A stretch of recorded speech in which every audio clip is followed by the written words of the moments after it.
9 की जो term 2 exam होने वाला है, ठीक है। टर्म 2 एग्ज़ाम में जो सब्जेक्टिव क्वेश्चन आपको पूछा जाएगा वो मैं आपको बताने वाली हूँ इस वीडियो में, जो आपके लिए काफ़ी इंपॉर्टेंट साबित होने वाला है।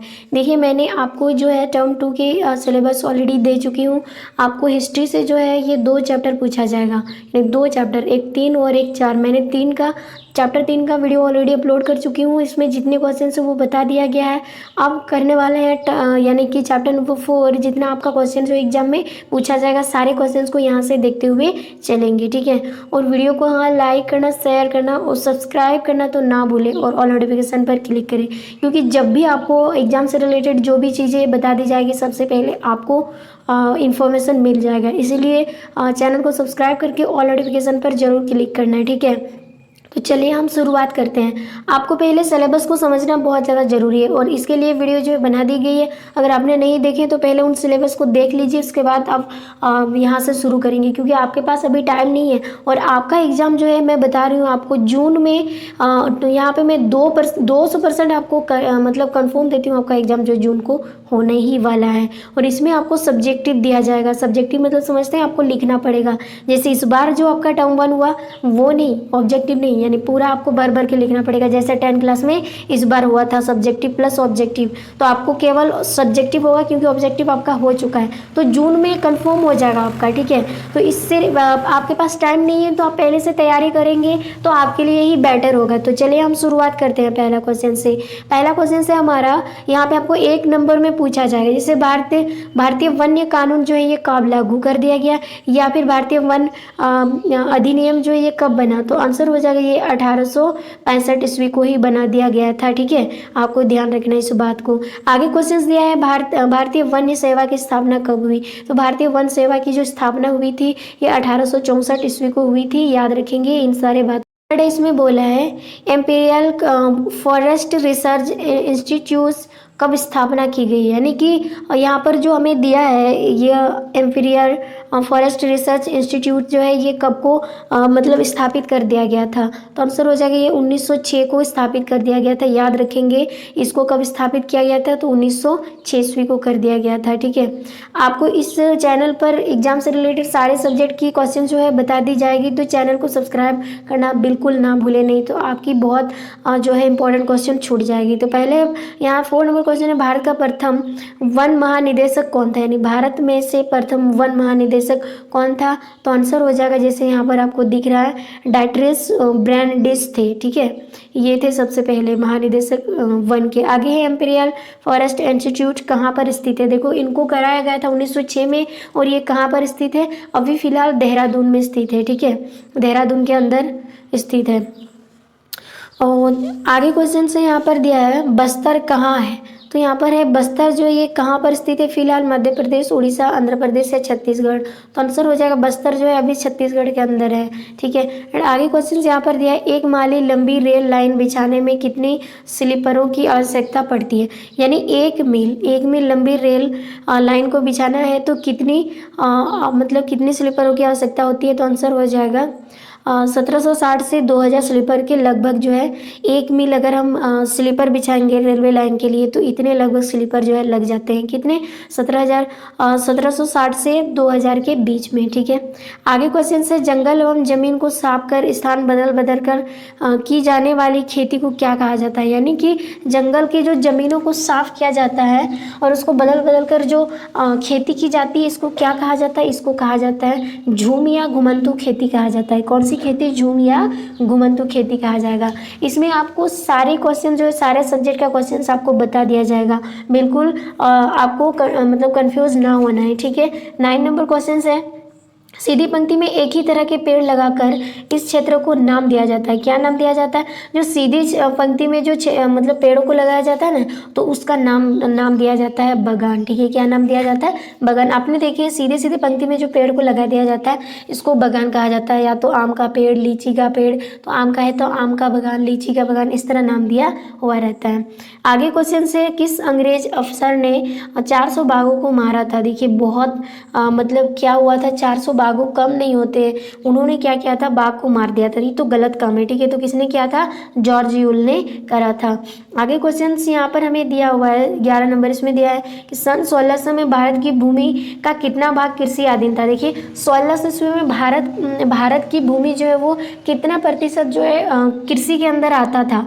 तो आंसर हो जाएगा ये छठा भाग, यानी 6 भाग ऐसा था जो कृषि के अंतर्गत आते थे 1600 ईस्वी के टाइम, ठीक है। आगे स्लीपर कहाँ लगते हैं, तो अभी भी हमने देखा रेलवे पटरी पर जो 1760 से 2000 के बीच में लगाया जाता था, तो ये रेलवे पटरी पर लगाई जाती है स्लीपर, ठीक है। तो आंसर क्या हो जाएगा, रेलवे पटरी पर। एंड आगे क्वेश्चन से यहाँ पर दिया है वनों को के लुप्त होने की प्रक्रिया को क्या कहा जाता है।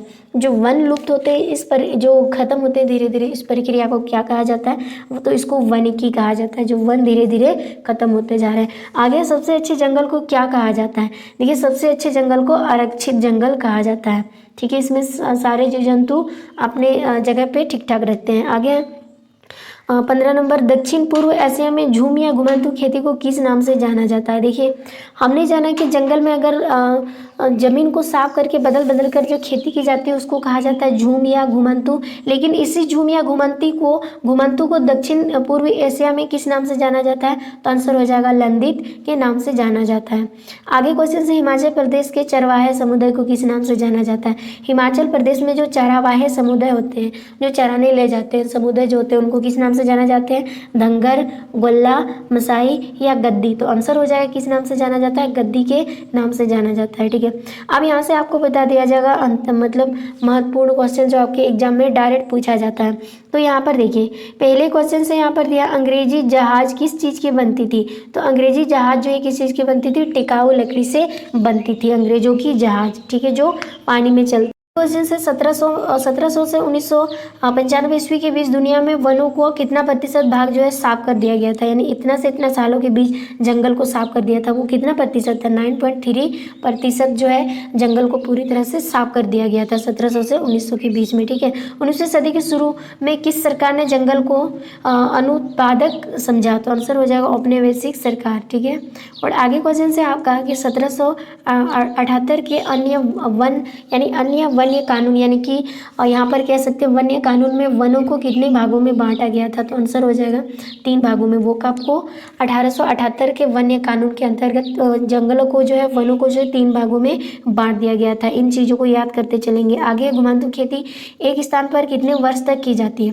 देखिए घुमांतू खेती जो है वो 1 साल में मतलब एक यानी कि कितने साल तक की जाती है, 2 साल तक की जाती है। यानी घुमांतू खेती एक ही जगह पर 2 साल से ज़्यादा नहीं की जाती है। आगे क्वेश्चन से यहाँ पर दिया है बैग एक अन्य समुदाय है, कौन सा समुदाय है, तो ये मध्य भारत के समुदाय हैं। आगे क्वेश्चन दिया है यहाँ पर संथाल विद्रोह के नेता कौन थे, आप जानते होंगे सिधो और कन्हू थे संथाल विद्रोह के नेता। और आगे क्वेश्चन दिया है छोटानागपुर में विद्रोह का नेतृत्व किसने किया था, तो आंसर हो जाएगा बिरसा मुंडा जी ने किया था छोटानागपुर के अंदर। आगे छत्तीसगढ़ में पाए जाने वाले एक गहन जंगल का नाम बताइए। तो छत्तीसगढ़ में जो पाए जाने वाला एक गहन जंगल है उस जंगल का नाम है साल वन, ठीक है, याद रखेंगे। आगे है अफ्रीका में जो झूम खेती की जाती है उसको क्या कहा जाता है, तो उसको गाइस कहा जाता है क्या, चितमैन या तावी के नाम से जाना जाता है। आगे क्वेश्चन से मध्य अमेरिका में झूम की खेती की जाती है उसको क्या कहा जाता है, मिल्पा कहा जाता है, ठीक है। और आगे क्वेश्चन से यहाँ पर 1865 में भारतीय वन सेवा की स्थापना किसके द्वारा हुई थी। देखिए 1865 में जो भारतीय वन सेवा की जो स्थापना हुई थी ये किनके द्वारा हुआ था, तो ब्रांडिस के द्वारा हुआ था। आगे क्वेश्चन से यहाँ पर एम्पीरियल फॉरेस्ट मतलब इंस्टीट्यूट में किस पद्धति की शिक्षा दी जाती है, तो यहाँ पर किसकी, वैज्ञानिक वानिकी की शिक्षा दी जाती थी एम्पीरियल फॉरेस्ट इंस्टीट्यूट में, ठीक है। आगे क्वेश्चन से यहाँ पर आरक्षित या सुरक्षित तथा ग्रामीण कितनी श्रेणी मतलब किसकी 3 श्रेणी में है, तो आंसर हो जाएगा 1। कौन कौन सा श्रेणी में है, आरक्षित, सुरक्षित और ग्रामीण। सबसे बढ़िया है आरक्षित 1, ठीक है, सबसे बेटर है। तो 3 भागों में बांटा गया है। आगे क्वेश्चन से आंध्र प्रदेश में विद्रोह के नेता कौन थे, तो आंध्र प्रदेश में जो विद्रोह के नेता थे वो कौन थे, तो आंसर हो जाएगा अल्लूरी सीताराम राजू, ठीक है। आगे क्वेश्चन से यहाँ पे किस क्षेत्र में आंध्र प्रदेश, उड़ीसा तथा महाराष्ट्र की सीमाएं लगी हुई है? तो आंसर हो जाएगा बस्तर, जो मतलब कि तीनों की सीमा जो है लगी हुई है। बस्तर में हुए विद्रोह के नेता कौन थे? जो बस्तर में जो युद्ध हुआ था उसके नेता कौन थे? तो आंसर हो जाएगा गुंडाधुर। ठीक है, आगे क्वेश्चन से यहाँ पर दिया है श्रीलंका में झूम की खेती को क्या कहा जाता है? श्रीलंका में झूम खेती को कहा जाता है चेना। ठीक है, अब आते हैं अति लघु प्रश्न जो आपको 2 मार्क्स में पूछा जाता है। तो देखिए यहाँ पर क्या बोला है कि वैज्ञानिक वानिकी क्या है? तो वन विभाग द्वारा जो पेड़ों की कटाई, जिसमें पुराने पेड़ को काटकर उनकी जगह नए पेड़ों को लगाए जाते हैं, इसी को कहा जाता है वैज्ञानिक वानिकी। यानी कि वैज्ञानिक वानिकी क्या है?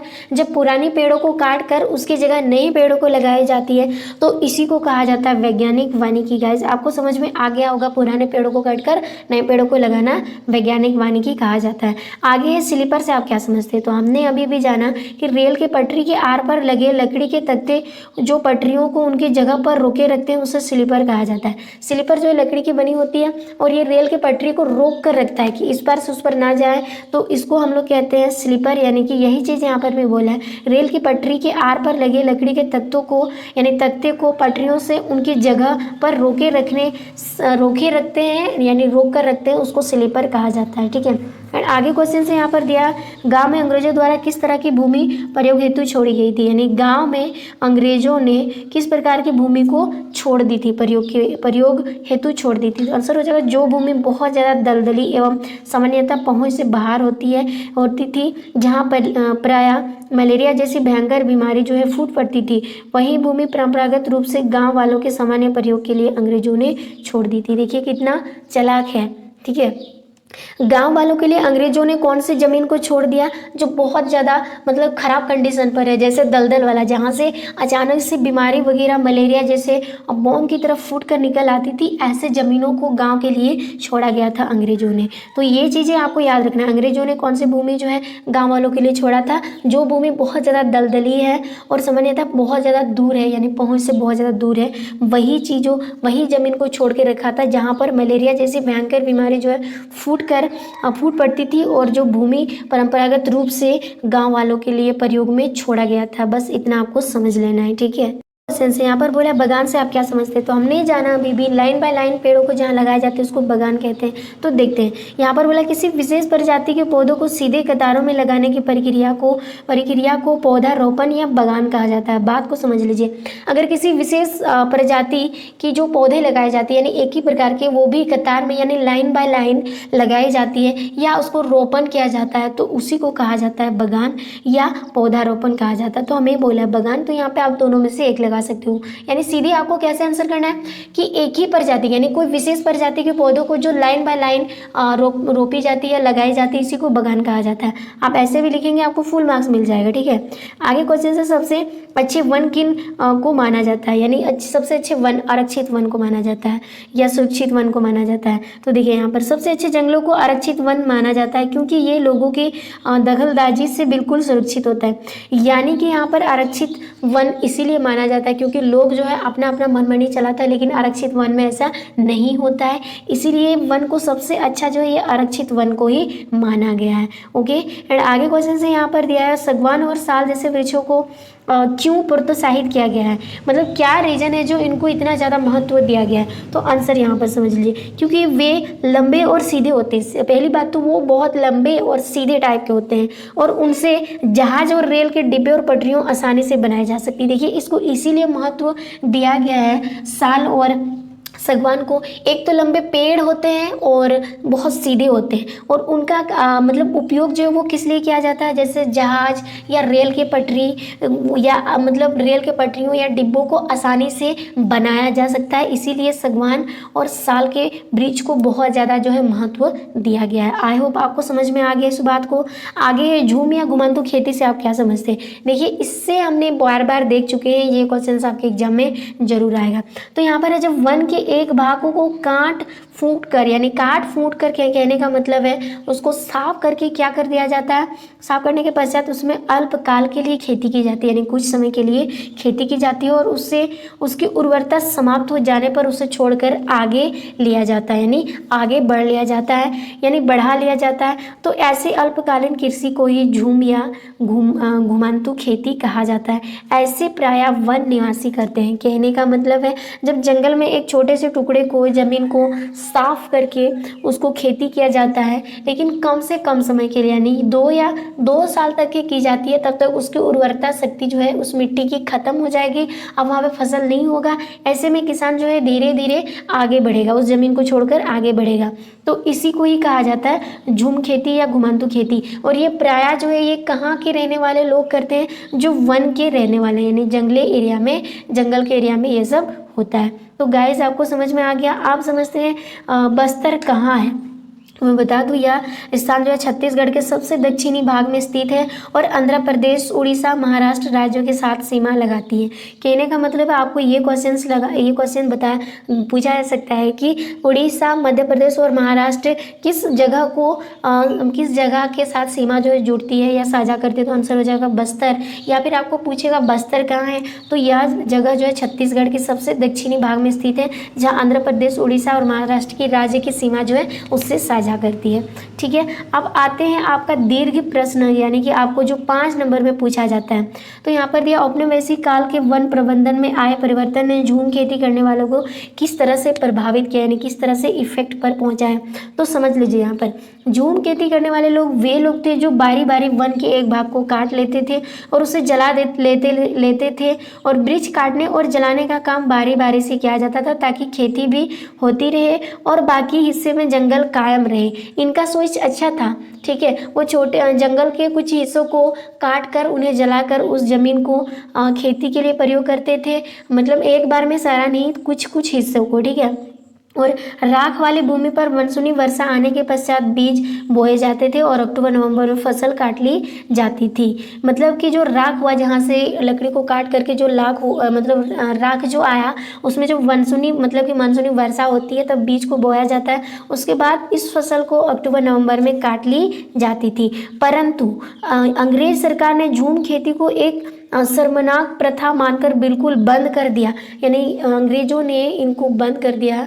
क्यों बंद कर दिया, इसके बारे में आगे जानते हैं। देखिए यहाँ पर क्या बोला, शर्मनाक प्रथा मानकर बिल्कुल बंद कर दिया, क्योंकि इसमें एक तो भूमिकार प्राप्त करने की कोई संभावना नहीं थी और दूसरे आग की लपेटों से अच्छे वृक्षों के जल जाने का भी खतरा होता था, इस वजह से। परंतु इन नए प्रावधानों के कारण झूम खेती करने वालों पर बहुत बड़ी मुसीबत जो है पहाड़ टूट पड़ा, यानी मुसीबतों का पहाड़ जो है टूट पड़ा। उन्हें अपने पैतृक स्थानों और घरों से हाथ धोना पड़ा, यानी पैतृक अपने जो पुराने ज़मीन है जितने भी थे, तो वो सारे चीज़ों से अपना हाथ धोना पड़ा। और क्या हुआ, नए व्यवसाय ढूंढने के लिए उन्हें दूसरे स्थानों पर जाने के लिए मजबूर होना पड़ा। परंतु कुछ झूम खेती करने वाले ने ऐसा कानूनों का विरोध किया और छीट-फूट विद्रोह भी किया, यानी कुछ लोगों ने उनको विरोध भी किया, और यानी कह सकते हैं इसका विरोध भी किया कानूनों का, और छीट-फूट का विद्रोह भी उन्होंने कर दिया। यानी इस प्रकार से अंग्रेजों ने झूम खेती करने वालों पर बहुत बुरा प्रभाव जो है डाल दिया। आगे हैं, उपनिवेशिक काल के वन प्रबंधन में आए परिवर्तन ने घुमंतु और चरावाहा समुदायों को कैसे प्रभावित किया। तो आंसर हो जाएगा यहाँ पर कैसे प्रभावित किया। तो ब्रिटिश सरकार ने नए वन्य कानून द्वारा घुमंतु खेती चरावाहा समुदायों को वन आज़ादी से पशुओं को चराने और छोटे छोटे जंगली जानवरों का शिकार करने के अधिकार से हाथ धोना पड़ा। यानी कि यहाँ पर अब सरकार जो है, यानी कि अंग्रेज जो है, इनको अब जंगल के अंदर जो है, यानी कि जो भी छोटे छोटे जानवरों को शिकार करते थे उनको भी मना कर दिया। अब वे जंगल में अपने पशुओं को चरा नहीं सकते थे और खाने के लिए कंदमूल इकट्ठा भी नहीं कर सकते थे, यानी पूरी तरह से उनको पाबंदी लगा दी गई। जंगल में अपने भवन बनाने के लिए वहाँ से लकड़ी काट नहीं सकते थे और ना ही अपना चूल्हा जलाने के लिए लकड़ी इकट्ठा कर सकते थे। पूरी तरह से इनको क्या किया गया, वहाँ जाने से मना कर दिया गया था। इस प्रकार उन और उनके पशुओं के लिए जंगल के सभी दरवाजे बंद हो गए और उनके भूख मरने की नौबत भी आ गई। तो इस वजह से घुमांतु जो है और चरावाह समुदाय को इस तरह से प्रभावित किया गया। आगे यहाँ पर थर्ड नंबर क्वेश्चन है, औपनिवेशिक काल में वन प्रबंधन में आए परिवर्तन ने बागान मालिकों को किस तरह से प्रभावित किया। तो आगे बागान मालिकों को जो प्राय यूरोपीय ही होते थे और उन्हें नए वन कानूनों में काफ़ी लाभ रहा। एक तो उन्हें बड़े बड़े जंगलों को काटकर वहाँ अपने चाय, कॉफ़ी और नील आदि के बागान स्थापित करने में आसानी हो गए और दूसरे उन्हें घुमांतु लोगों, चरावाहा समुदाय लोगों के तथा आदिवासियों को अपने पास नौकर रखने का अच्छा मौका भी मतलब अच्छा मौका मिल गया, क्योंकि अब उन जातियों से वनों को लाभ उठाने के सभी अधिकार जो है पूरी तरह से छीन लिए गए थे। अब उनको नौकर बनने के अलावा और कोई चारा नहीं था उनके पास। इस स्थिति का लाभ उठाते हुए यूरोपीय बागान मालिकों ने आदिवासी जातियों पर खूब जो है शोषण भी किया था। तो इस तरह से ना मतलब बहुत ज़्यादा अंग्रेजों ने हम पर जुल्म किया था। ठीक है, आगे बस्तर के लोगों ने अंग्रेजों के विरुद्ध क्यों किया, यानी अंग्रेजों का विरोध क्यों किया, तो आंसर समझ लें यहाँ पर। पहला कंडीशन तो यह है, जब अंग्रेजों ने वनों को आरक्षित क्षेत्र घोषित कर दिया तो बस्तर के वन निवासियों के लिए जाना हराम, मतलब कि जीना जो है हराम हो गया। कहने का मतलब है आरक्षित मतलब कोई भी अधिकार नहीं होगा किसी का भी। ठीक है, अब वे वनों से लकड़ी नहीं काट सकते थे और अनेक वन्य उत्पादों से भी वंचित हो गए जिन्हें बेचकर वे अपने निर्वाह कर लेते थे। आरक्षित मतलब किसी का कोई अधिकार नहीं है वहाँ पे जंगल में घुस नहीं सकता, इसलिए बस्तर के लोगों ने इसका विरोध भी किया। आगे वे वन्य भागों में घुमांतु खेती करके अपना पेट भरने के लिए अनाज पैदा कर लेते थे। अब वे इससे भी महरूम हो गए। ऐसे में उनके भूख मरने की नौबत भी आ गई। जब उनको खेती करने नहीं दी जाती थी, ऐसे में वो अपने खाने के लिए कहाँ से इकट्ठा करेंगे, मतलब भूख मरने की नौबत ही आ जाती है। तीसरी बात है कि एक तो वे अंग्रेजों द्वारा लगाए गए करों से तंग आ चुके थे। देखिए, एक तो खेती नहीं ना जंगल, फिर भी उनको टैक्स मांगा जाता था, और दूसरे वे ब्रिटिश अधिकारियों को तोहफे देते तथा बेगार में उनकी नौकरी करते करते परेशान हो चुके थे। उनको पैसे नहीं, बेगारों में नौकरी करो, खाना मिला तो मिला, नहीं मिला तो नहीं मिला। इस वजह से बस्तर के लोगों ने अंग्रेजों के विरुद्ध जो है विद्रोह छेड़ा था। ठीक है, आगे क्वेश्चन से 5 नंबर, इसमें हमें क्या बोला, युद्धों से जंगलों यानी जंगल क्यों प्रभावित होते थे। तो देखिए, युद्धों से जंगल इसीलिए प्रभावित होते थे, अनेक कारणों से युद्ध के दौरान वनों पर बड़ा गहरा प्रभाव पड़ा। पहली बात तो यह है, इसकी विशेष कारण जो है निम्नलिखित है। चले देखते हैं कौन कौन से कारण है। आधुनिक युग में आक्रमण से बचने के लिए सैनिक लोग खुले स्थान छोड़कर वनों की छत्र छाया में आ जाते थे ताकि उन पर कोई हवाई हमला ना कर सके। एक तो वनों को बर्बाद कर देते थे और बाकी बची खुची कसर शत्रु पक्ष के लोग पर पूरी कर देते थे। अपने विरोधियों को ढूंढते ढूंढते वे वनों में घुस आते थे और हर छिपने वाले स्थान को मिटाने के लिए अंधाधुंध वृक्षों की कटाई कर देते थे। ऐसे में बेवजह वृक्षों को काट देते थे और जला देते थे। ऐसे में वनों का कुछ बचता नहीं था। ऐसे ही मतलब क्या हुआ, जंगल में प्रभाव होने लगा। आगे है, युद्धों में व्यस्त हो जाने के कारण बहुत से देशों का ध्यान वनों को सुव्यवस्थित ढंग से विकास होने के कार्यों से हट जाता है और परिणाम स्वरूप बहुत से वन जो है लापरवाही की वजह से शिकार हो जाते थे, यानी खत्म हो जाते थे। और आगे है, युद्ध से संबंधित विभिन्न कार्यों को पूर्ति के लिए वृक्षों को अंधाधुंध काट दिया जाता था, जिसके परिणाम स्वरूप थोड़े ही समय में हरे भरे वन जो है वो गायब हो जाते थे। आगे क्वेश्चन से यहाँ पर हमें दिया है घ नंबर, इसमें क्या है, कई बार देश की अपनी सरकारें आपने देखी है उनके वनों पर शत्रु का अधिकार हो जाएगा तो वे स्वयं वनों को काटना शुरू कर देती है और इस प्रकार भी वनों का नमो निशान तक मिट जाता है। ऐसे ही दूसरे विश्व युद्ध में इंडोनेशिया में हुआ, जब यहाँ जापान अधिकार की संभावना बढ़ गई तो वहाँ की डच सरकार ने स्वयं अपने वनों को क्या कर दिया, काट दिया, खुद ही काट दिया। ऐसे में वन कहाँ बचेंगे। कई बार इन वनों पर अधिकार करने वाले शक्तियाँ इन वनों को अंधाधुंध काट देती है ताकि दूसरों पक्ष इन वनों में शरण न ले सके। दूसरे विश्व युद्ध में इंडोनेशिया पर अपने अधिकार के समय जापान ने ऐसे ही किया। इस प्रकार इंडोनेशिया के वनों को दोहरी मार भुगतनी पड़ी। इस दोहरी तलवार से भला वन कैसे बच सकते थे। आप देखिए यहाँ पर इसका आखिरी वाला पॉइंट, यानी कि आपको स्टेप बाय स्टेप मार्किंग मिल जाएगा तो, लेकिन आपको थोड़ा बहुत इससे भी करके चलना है अगर आपको फुल मार्क्स पाना है तो। वन अधिकारियों और सरकार को युद्ध में फंसा देखकर बहुत वनों के आसपास रहने वाले लोगों ने वन को काटना शुरू कर देते हैं ताकि एक तो उनकी लकड़ी से आमदनी हो जाए और दूसरी उसकी खेती करने वाले भूमि दायरा भी बढ़ जाए। विशेषकर जिन लोगों को पहले वनों से बाहर निकाला गया था वे फिर से वनों को अपना अधिकार ले लेते हैं। ऐसे में वो तो खुश हो जाते हैं ना, और अंधाधुंध वो भी काटेंगे, बोलेंगे फिर दोबारा मौका मिलेगा या नहीं मिलेगा, बस इसी वजह से पेड़ों को नुकसान हो। क्वेश्चन है, औपनिवेशिक काल यानी 1757 से 1947 में कृषि विस्तार के मुख्य कौन कौन से कारण थे। तो यहाँ पर देखिए 1600 तक भारत में कुल क्षेत्र जो है वो छठा भाग था, 1/6 भाग था में कृषि कार्य होता था, जो बढ़ते बढ़ते जो है 1947 में 1/2 भाग तक पहुँच गया। इस कृषि क्षेत्र के बढ़ने के लिए अनेक कारण उत्तरदायी थे, जिनमें से कुछ जो है मुख्य है, जो निम्नलिखित नीचे दिया जा रहा है। इसमें से किस वजह से बढ़ गया भूमि का किसान, तो मतलब किसान का भूमि कैसे बढ़ गया, पहला कारण देखते हैं। बहुत से उपनिवेशिक देशों को अपने कारखानों के लिए कच्चा माल चाहिए होता है, ताकि उन्होंने अपने अधीन बस्तियों के किसानों को कृषि कार्य बढ़ाने की दिशा में बड़ा प्रोत्साहन दिया।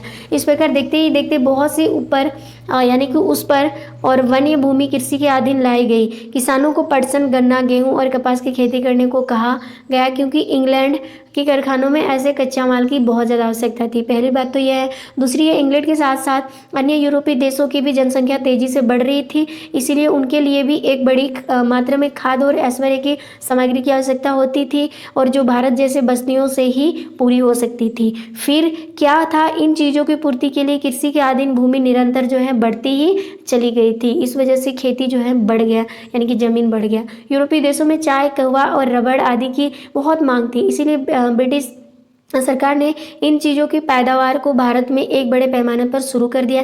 ऐसी में खेती बागवानी खेती कहा जाता है, यानी कि ऐसी खेती को बागान खेती कहा जाता है। इस प्रकार की खेती में एक ही वस्तु की खेती लंबे चौड़े क्षेत्र में की जाती है। फिर क्या था, यूरोपीय विशेषकर अंग्रेज बागान मालिकों ने भूमि के बड़े बड़े भाग जो है साफ कर वहाँ अपनी बागान खेती कार्य करना शुरू कर दिया। ऐसे में कृषि अधीन भूमि जो काफ़ी विस्तार होते चला गया, यानी बढ़ते चला गया। अब आगे है, और आखिरी इसमें क्या लिख सकते हैं, बहुत से साम्राज्यवादी देश 19वीं शताब्दी में यह मानते थे कि वनों के अधीन भूमि कोई लाभकारी नहीं है, क्योंकि इससे सरकार को कोई भूमि कर प्राप्त नहीं होता। इस धारणा से प्रेरित होकर उन्होंने वन को धड़ाधड़ कटवाना शुरू कर दिया और इन नई भूमियों पर खेती करवाना शुरू कर दिया। इससे सरकार को न केवल भूमि कर ही प्राप्त हुआ, वरना बढ़ती हुई जनसंख्या के लिए खाद्य सामग्री भी प्राप्त हो गई। आगे है 7 नंबर में बोला, वन संरक्षण के उपायों का वर्णन करिए। वन को कैसे संरक्षित बचाया जा सकता है, इसका बताओ, वर्णन करिए। तो वन एक महत्वपूर्ण प्राकृतिक संपदा है। ये देश के विकास में महत्वपूर्ण भूमिका निभाते हैं, यानी देश के विकास में महत्वपूर्ण भूमिका निभाते हैं। अतः वन संरक्षण के लिए निम्नलिखित उपाय अपनाकर वन समस्या का हल किया जा सकता है। इसमें से पहला क्या है कि वनों की अंधाधुंध कटाई पर प्रतिबंध लगाए, यानी उन्हें रोक दिया जाए। ऐसे में जंगल की जो वृक्ष है वो बच सकती है। आगे अति चराई पर रोक दिया जाए, यानी ज़्यादा चराई भी नहीं करना चाहिए। आगे वन से वृक्षों को काटने पर उनके स्थान पर नया वृक्ष लगाने से उनकी जो है मतलब कोई इफेक्ट नहीं पड़ेगा। आगे वन क्षेत्र में बढ़ाने के लिए क्षेत्रों पर निर्धारित करना चाहिए। आगे वन क्षेत्रों को संरक्षित करने की नितांत आवश्यकता है, यानी बहुत ज़्यादा जरूरी है। आगे लकड़ी के ईंधन का उपयोग कम से कम हो और उसके लिए पूरक संसाधनों का विकास किया जाए। ऐसे में जो है जंगल की लकड़ियां बच सकती है। आगे वनों को हानिकारक कीड़ों मकोड़ों से, बीमारियों, आग आदि से सुरक्षित रखा जाए तो जंगल हरे भरे रहेंगे। आगे वनों की उपयोगिता और उनके महत्व की जानकारी के लिए जन चेतना व जन जागरण पैदा किया जाए। ऐसे जंगल क्या हो जाएगा, बचेगा। तो गाइस, आपको एग्जाम में जितने क्वेश्चन पूछने लायक है आपका चैप्टर नंबर 4 से, हिस्ट्री में 4 से, वो सारे क्वेश्चंस भी आए। सारे इंपॉर्टेंट क्वेश्चंस आपको इसी वीडियो में डिस्कस किया गया है। तो प्लीज़ चैनल को सब्सक्राइब करना, लाइक करना और शेयर करना